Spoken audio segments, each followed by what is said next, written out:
Hello guys, welcome to my channel once again, where we do videos that cover all you need to know about medical doctors and medical students. If you're new to this channel, please subscribe and turn on the bell notification so you don't miss my videos every Tuesdays and Saturdays. And to my returning subscribers, thank you for returning once again to view this video. In today's video, we're going to talk about 7 more innocent, in quotes, innocent symptoms that could be indicative of way more serious diseases.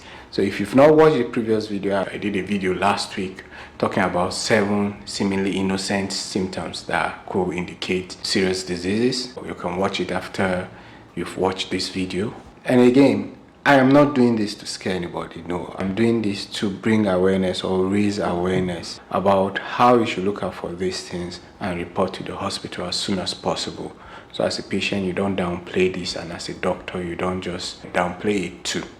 Because the earlier we catch these diseases and start treatment, the better the health outcome is and everybody's happy. So let's dive into today's video.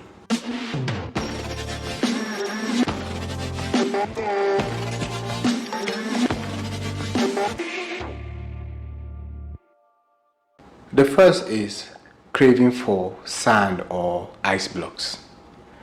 It's weird for some, but a lot of pregnant women are aware of these particular cravings, and it happens very well among pregnant women. But then there are also non-pregnant people that experience this, and this is not just a hormonal stuff. Most times when you experience this, it could be indicative of iron deficiency in your body.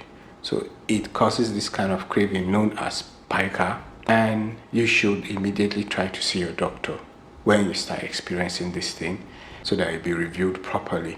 Iron is a very important element in the body. It's the main substance being used to make hemoglobin. The heme is made of iron. Its other function is as myoglobin, carrying oxygen to the muscle cells too. So iron is very important in the body, and its deficiency could lead to a lot of problems. So apart from the cravings, you could also experience weakness, you could be pale, you could experience fatigue, you could also experience brittleness of your tongue and mouth, the side of your mouth, among other things. If there's iron deficiency anemia, which is low blood level in the body, and that is not being handled on time, it could lead to other serious health outcomes. One of them is anemic heart failure. So please, if you experience this, just go to the hospital. The second is excessive sweating, especially at night. So there are people that sweat more often than others. There are some that don't really sweat as much, irrespective of the weather. When you notice that you sweat profusely, especially at night, it could be an indication of a lymphoma. A lymphoma is a form of cancer that affects the white blood cells, affects the lymphocytes, and also affects the lymphatic system. The lymphatic system is mainly concerned with the immunity of the body. It consists of the lymph nodes, the spleen, the bone marrow, and the thymus. The lymphoma tends to attack these systems, and it's a very, very aggressive form of cancer that, if not captured on time, usually leads to very, very devastating outcomes. Please, if you experience that, don't just downplay it thinking maybe it's the weather or whatsoever it is. Just try. Don't even try. Just go and see the doctor. The next is dry mouth. There are some that naturally have drier mouths than others. But then if you notice that your mouth is unusually dry, it could be a sign of Sjogren syndrome. And that is an autoimmune disease that usually attacks the mucous membrane of the mouth.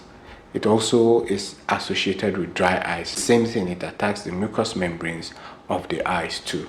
So if you are having dry mouths, you should try and see your doctor. It's also associated with rheumatoid arthritis and lupus. The symptoms also include painful swelling and stiff joints.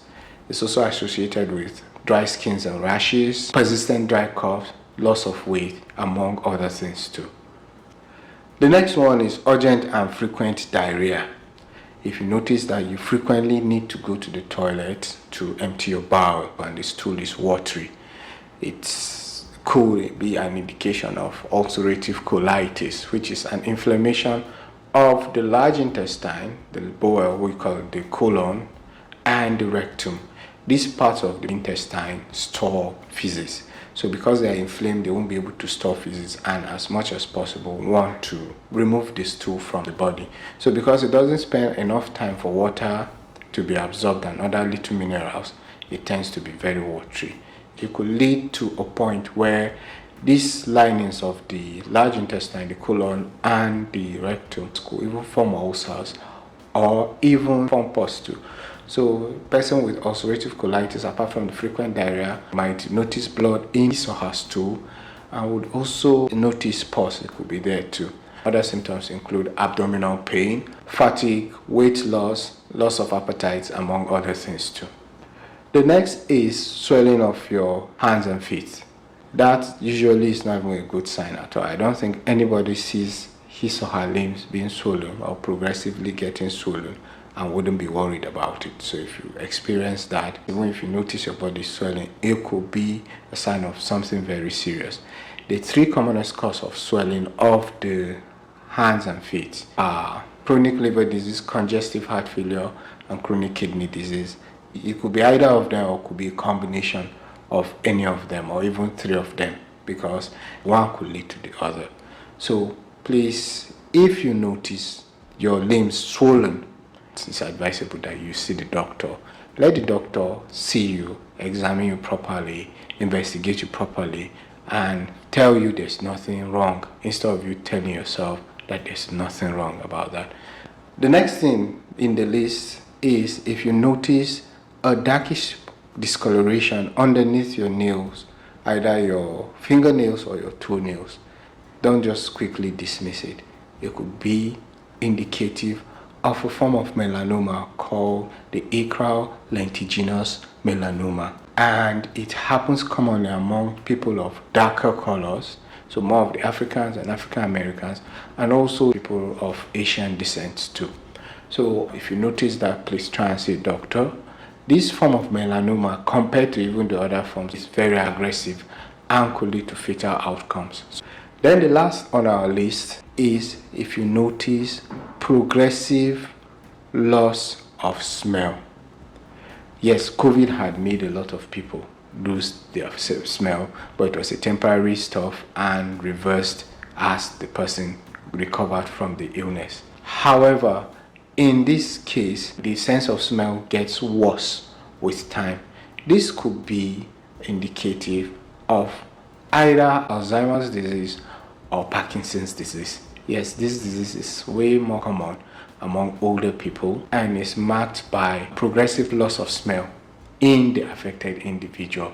So if you're around that age, or you come from a family with this particular history, you have family members that have been diagnosed with Alzheimer's, please don't take this for granted. The explanation for that is that the particular chemicals that are implicated in Alzheimer's and Parkinson's first start attacking the cells that are responsible for smell. Early diagnosis could help slow the progression of the disease. So that was all for today's video. Which did you really resonate with? Where did you think I didn't really do justice? Where did you doubt or you're unconvinced?